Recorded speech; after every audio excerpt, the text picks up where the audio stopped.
Hello everyone, welcome to my channel. Today we are going to discuss chapter number 2 Microorganisms Friend and Foe. So without wasting any time, let's start. The first question that arises in our mind is what are microorganisms?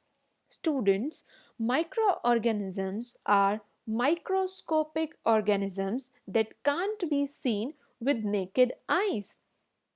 मतलब कि वो organisms जिन्हें हम necked eyes से नहीं देख सकते उन्हें हम कहते हैं माइक्रो ऑर्गेनिजम्स।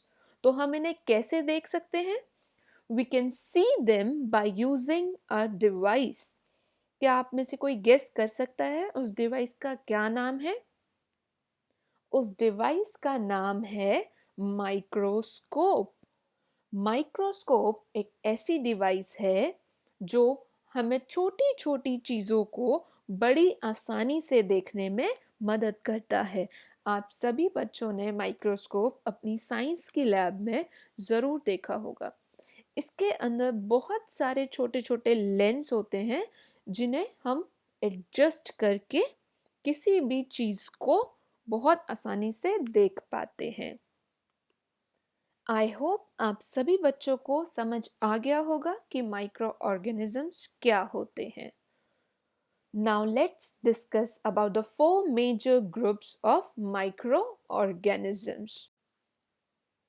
बच्चों, माइक्रोऑर्गेनिजम्स के चार मेजर ग्रुप होते हैं जिनमें से पहला ग्रुप है बैक्टीरिया, दूसरा ग्रुप है fungi, third algae, fourth protozoa.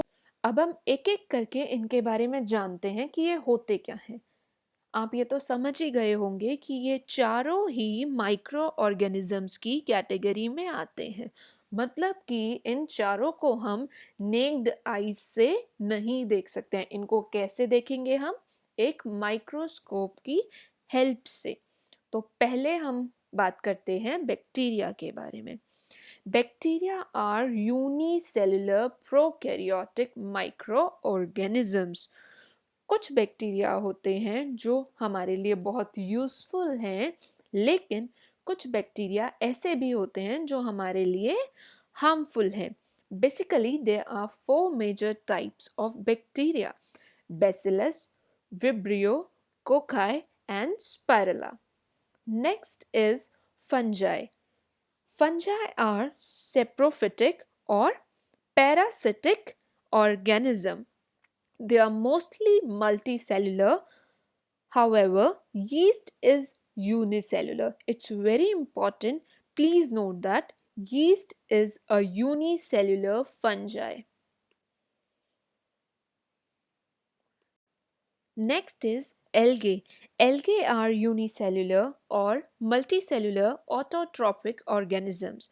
They contain chlorophyll pigment and also carry out photosynthesis. And the last one is protozoa. Protozoa are unicellular or multicellular microorganisms. They are usually found in water.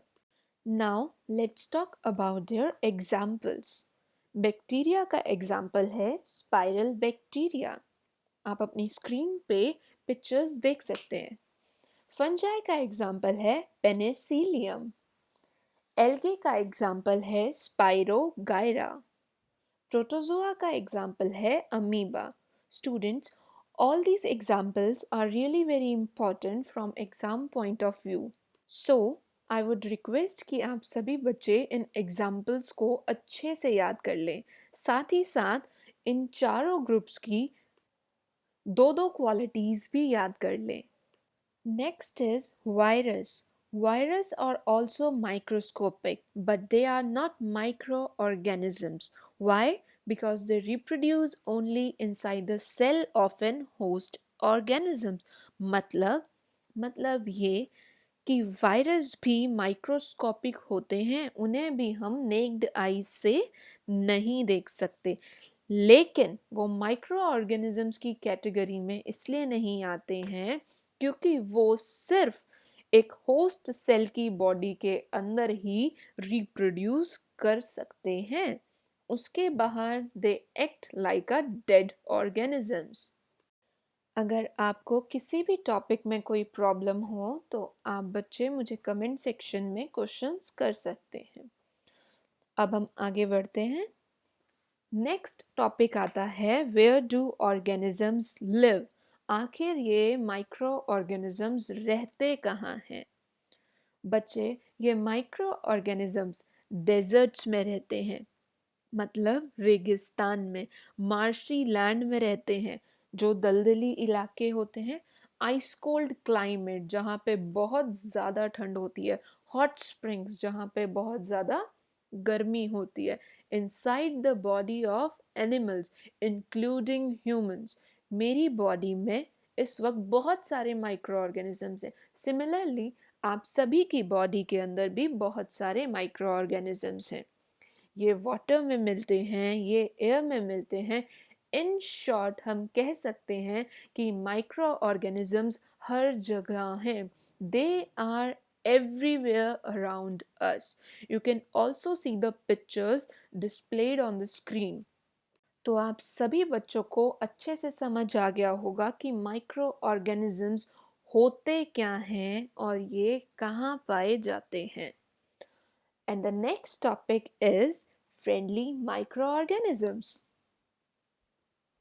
See, the name of our chapter is Microorganisms Friend and Foe. It means microorganism हमारे दोस्त भी हैं और हमारे दुश्मन भी हैं। अब हम पढ़ेंगे कि माइक्रोऑर्गेनिजम्स हमारे दोस्त क्यों हैं। तो पहला पॉइंट है प्रोडक्शन ऑफ एल्कोहल। तो इसमें क्या होता है? माइक्रो ऑर्गेनिजम्स अल्कोहल बनाने में हमारी मदद करते हैं। वो कैसे?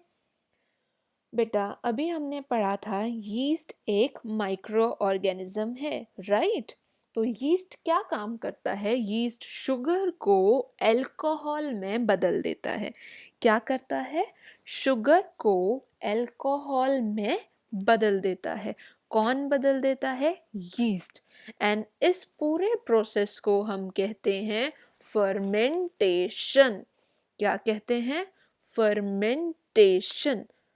ये बहुत ही इम्पॉर्टेंट क्वेश्चन है कि फर्मेंटेशन क्या होता है एंड हु डिस्कवर्ड इट। तो फर्मेंटेशन जो प्रोसेस है उसकी डिस्कवरी की थी लुईस पॉस्चर ने। कब की थी? 1857। प्लीज नोट, ये बहुत इम्पॉर्टेंट क्वेश्चन है एग्जाम पॉइंट ऑफ व्यू से। Next point is microorganisms help in making of bread, curd, pickle etcetera. ये हमारी मदद करते हैं दही जमाने में, ब्रेड बनाने में, अचार बनाने में। Yeast reproduce rapidly and produce carbon dioxide gas during respiration. ये क्वेश्चन 1 मार्क्स में बहुत पूछा जाता है कि यीस्ट कौन सी गैस प्रोड्यूस करता है। तो आपको लिखना होगा carbon dioxide, CO2, right? Question ऐसे भी पूछा जा सकता है कि which bacteria is used in preparation of bread, pastries और केक्स। तो आपका आंसर होगा yeast. Second important point is एक बैक्टीरिया होता है जिसका नाम है lactobacillus. It helps in formation of curd from milk. So, Lactobacillus bacteria promotes the formation of curd from milk. आप सभी को पता होगा कि दही जमाने के लिए हमें दूध का इस्तेमाल करना पड़ता है। जब हम दूध के अंदर लैक्टोबैसिलस बैक्टीरिया डाल देते हैं तो वो कर्ड में कन्वर्ट हो जाता है, मतलब दही बन जाता है। The third important point is medicinal use. आप सब सोच रहे होंगे कि माइक्रो ऑर्गेनिजम्स का मेडिसिनल यूज़ कैसे होता है। बच्चों, जितनी भी मेडिसिन्स हैं उनमें से मोस्टली मेडिसिन्स माइक्रो ऑर्गेनिजम्स की ग्रोथ को किल करने के लिए, उसकी ग्रोथ को रोकने के लिए बनाई जाती हैं। इन मेडिसिन को हम कहते हैं एंटीबायोटिक्स। क्या कहते हैं? एंटीबायोटिक्स। एंटीबायोटिक्स एक प्रकार की मेडिसिन है। दीज मेडिसिन किल और stop the growth of disease causing micro organisms. कुछ एग्जाम्पल एंटीबायोटिक्स के हैं: streptomycin, tetracycline, and the third one is erythromycin.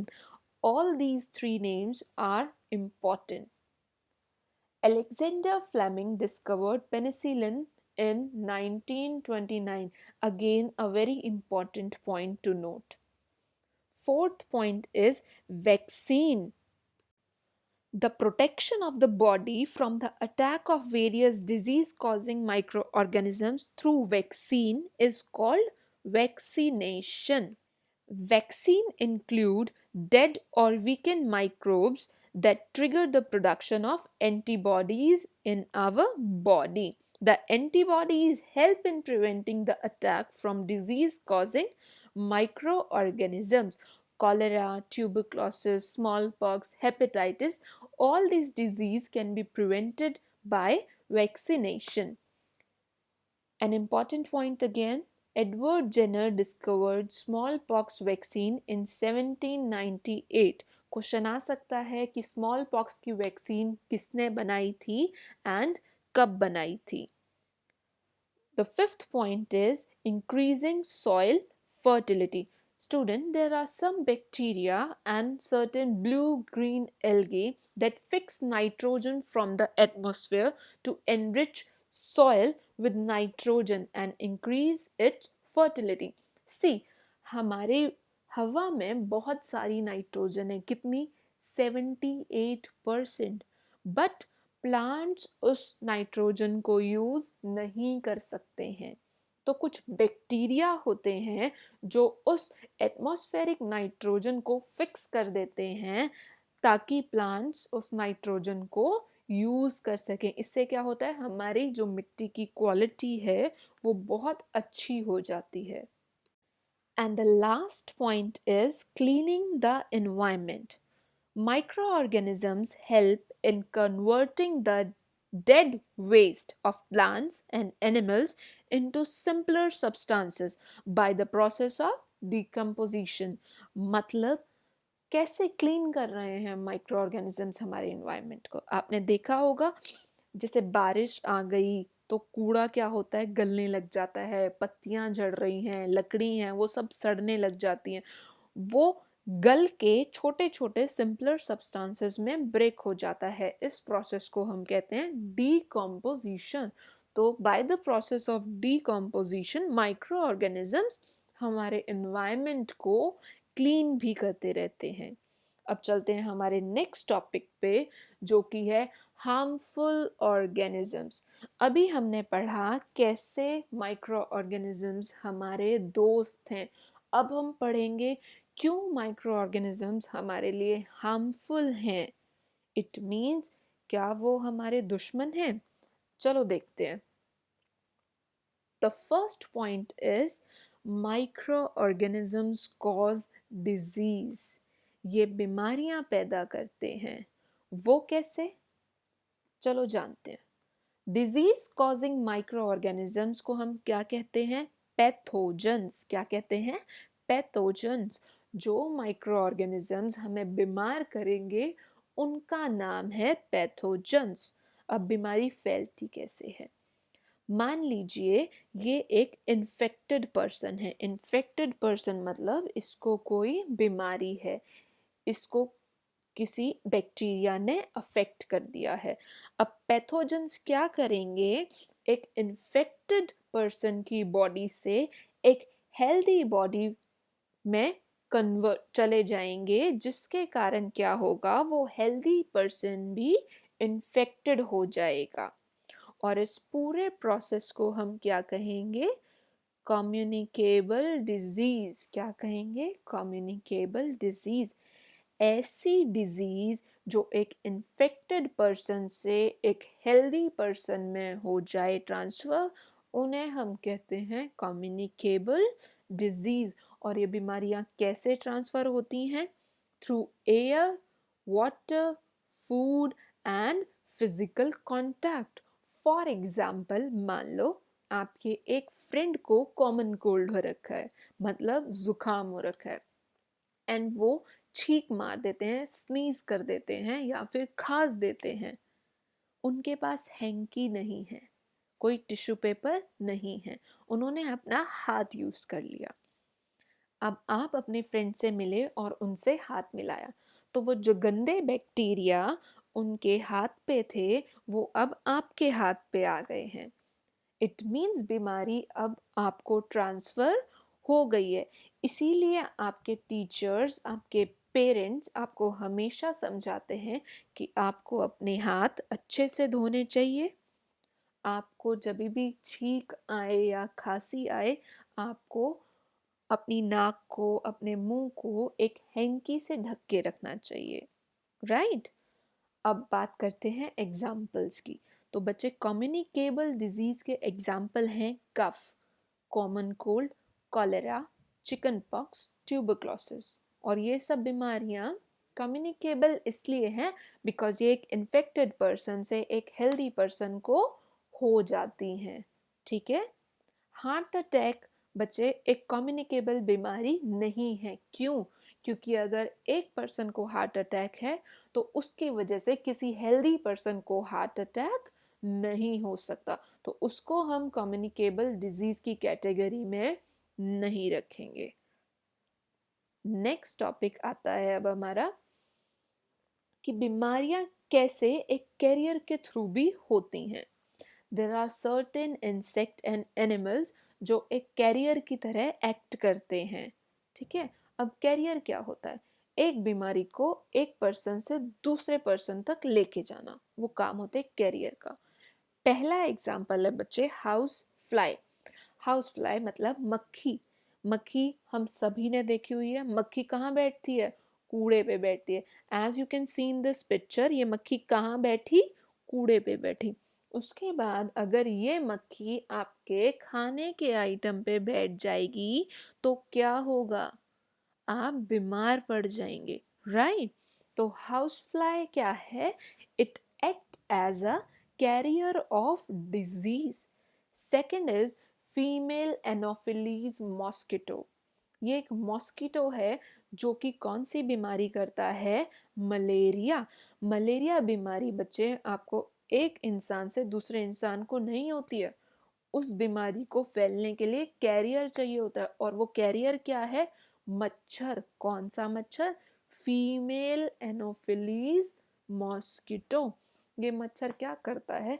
जिस इंसान को मलेरिया है उसे काट लेगा, उसका ब्लड सक कर लेगा, और अब अगर वो मच्छर आपको काटेगा तो आपको भी मलेरिया हो जाएगा।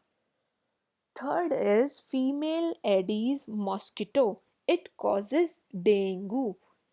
प्लीज बच्चों, इन दोनों नाम में कंफ्यूज नहीं होना है, इसको याद कर लो अच्छे से। फीमेल एनोफिलीज तो करता है मलेरिया और फीमेल एडीज करता है dengue. Now let's get back to our topic.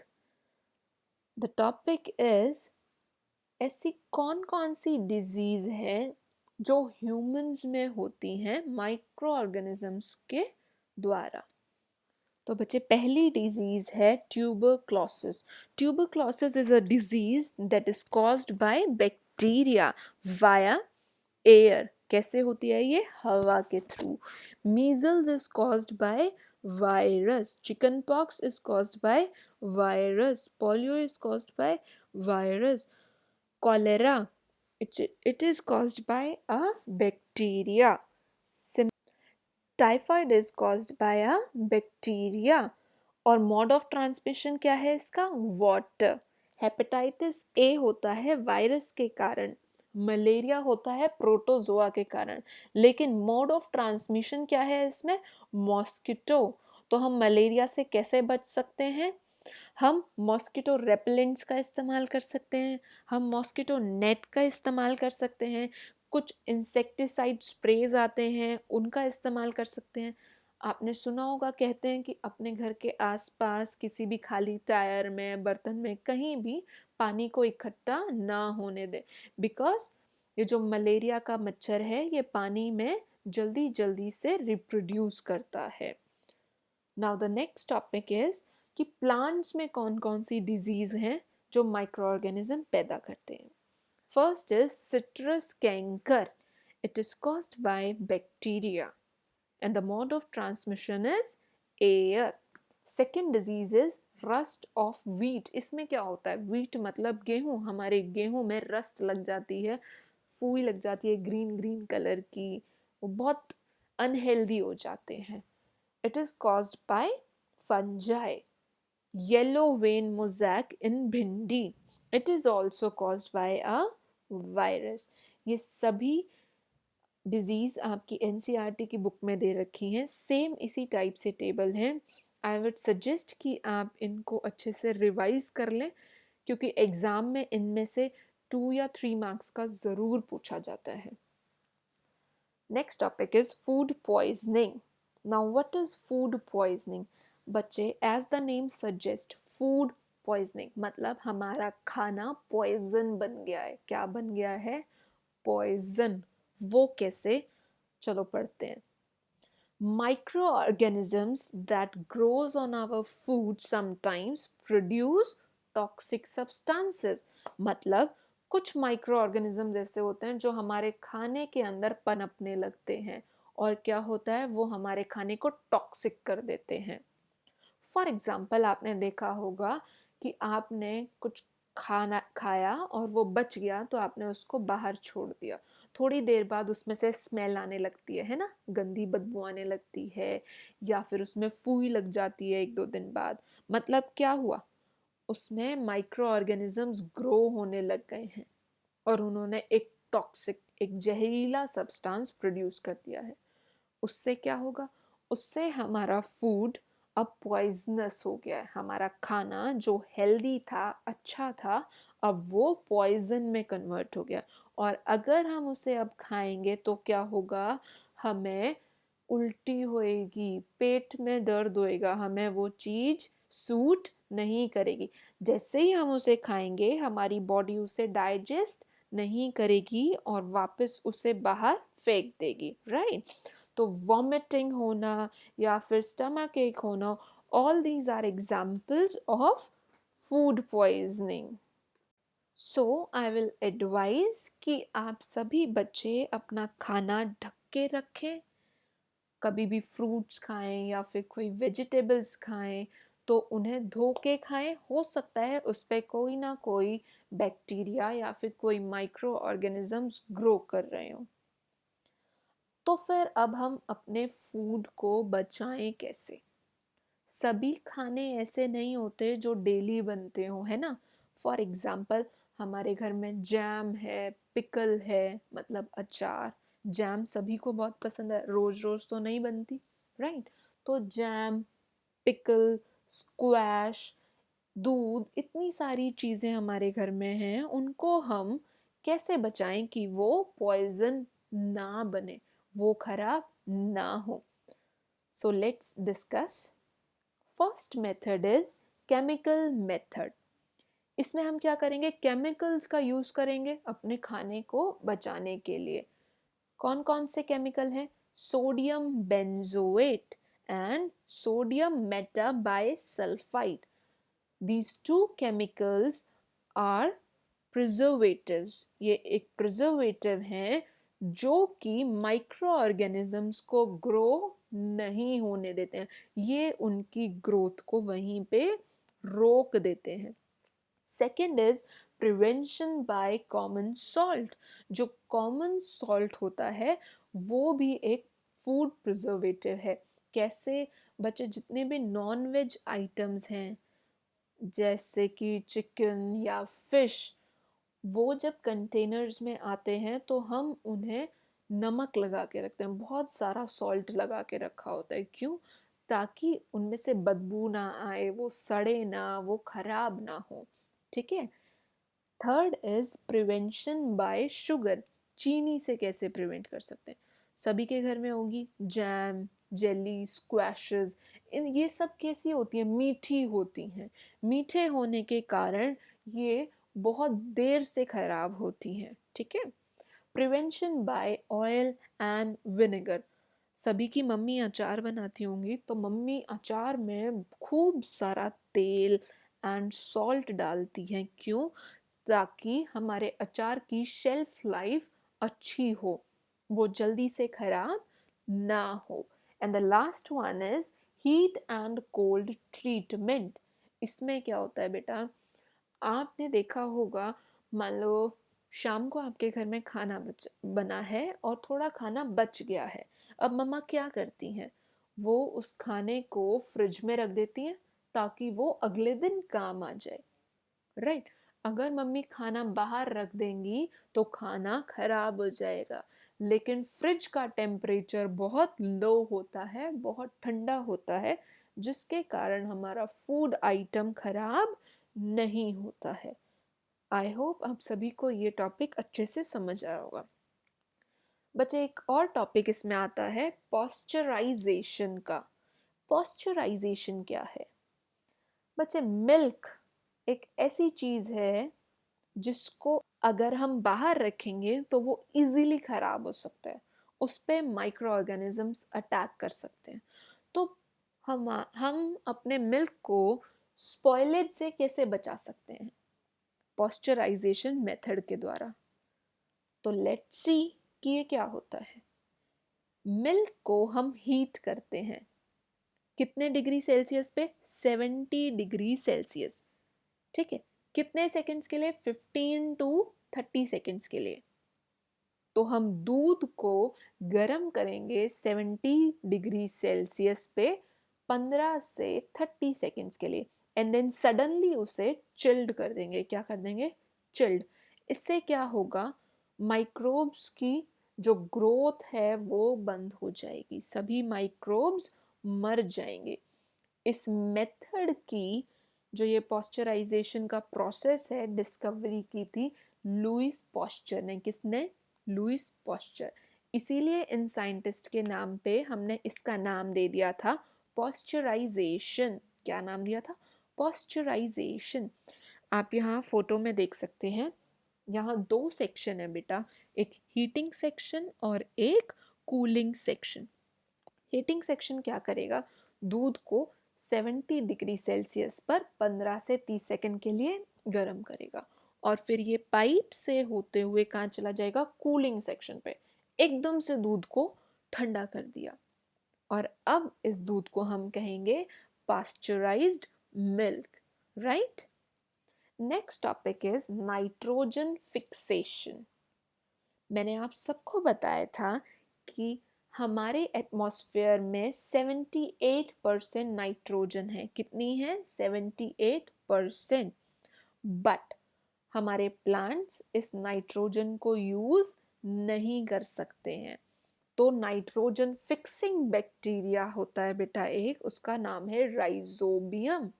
यहाँ पे लिखा है, इसे रीड आउट करेंगे हम। Rhizobium bacteria is responsible for nitrogen fixation in leguminous plants।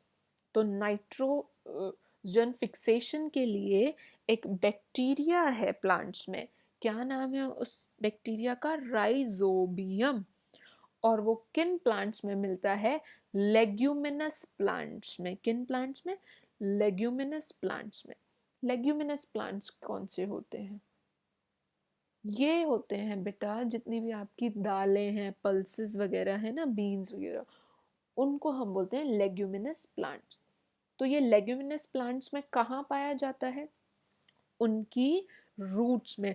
आप ये डायग्राम देख रहे होंगे, ये रूट्स में गोल गोल गांठें हैं, है ना, कुछ मोटा मोटा दिख रहा है गोल गोल। ये क्या है? ये राइजोबियम बैक्टीरिया है, और ये कहाँ है? लेग्यूमिनस प्लांट की रूट्स में, ठीक है। लेग्यूमिनस प्लांट के एग्जाम्पल हैं बीन्स, पीज या फिर gram. Now the last topic is nitrogen cycle. बच्चे, एटमॉस्फेरिक जो नाइट्रोजन है that can be fixed by lightning. कैसे फिक्स हो सकती है? लाइटनिंग से, या फिर नाइट्रोजन फिक्सिंग बैक्टीरिया से। और उस बैक्टीरिया का नाम हमने अभी अभी पढ़ा, राइजोबियम। अब ये बैक्टीरिया क्या करता है, इस जो एटमॉस्फेरिक नाइट्रोजन है उसको एक नाइट्रोजनस कंपाउंड में बदल देता है। अब जब वो नाइट्रोजनस कंपाउंड में बदल गया तो हमारे प्लांट्स उस नाइट्रोजन को एब्जॉर्ब कर लेंगे अपनी रूट्स के द्वारा, राइट। इधर यहाँ पे सेंटर में लिखा है अपटेक बाय प्लांट्स। अब प्लांट्स ने वो नाइट्रोजन एब्जॉर्ब कर लिया। अब हम एनिमल्स या फिर ह्यूमंस क्या करेंगे, गाय क्या करेगी, उस प्लांट को खाएगी। एनिमल्स क्या करेंगे, उस प्लांट को खाएंगे। तो ऐसे वो नाइट्रोजन अब प्लांट से हम लोगों में ट्रांसफ़र हो गया। उसके बाद जितने भी एनिमल्स हैं या फिर हम ह्यूमन बींग्स हैं वो नाइट्रोजनस वेस्ट एक्सक्रीट करते हैं। एक्सक्रीट क्या करते हैं, नाइट्रोजनस वेस्ट, या फिर जो डेड डिकेइंग ऑर्गेनिजम्स हैं, डेथ हो जाती है उसके बाद सॉइल में नाइट्रोजन मिक्स हो जाता है, उसकी बॉडी का डिकम्पोज हो जाता है, राइट। तो वो नाइट्रोजन वापस से कहाँ आ गई, सॉइल में, और वो दोबारा कहाँ चली गई, प्लांट्स में। ऐसे ही बेटा कुछ बैक्टीरिया होते हैं जो वापस से जो नाइट्रोजन सॉइल में है उसको एटमॉस्फेयर में in the form of nitrogen gas release कर देते हैं। तो इस तरीके से जो नाइट्रोजन की रेशो है हमारे एटमॉस्फेयर में वो मेंटेन रहती है, ना तो नाइट्रोजन कम होता है ना ज़्यादा होता है, ये साइकिल हमेशा चलती रहती है। आई होप आप सभी स्टूडेंट्स को मेरा पढ़ाया हुआ ये चैप्टर अच्छे से समझ आया होगा। If you have any doubt regarding any topic, you can comment, and please like, share and subscribe my videos. If you like it, I would make more videos. Thank you for watching. We'll get back to you with some more interesting videos. If you have any suggestion, please feel free to comment.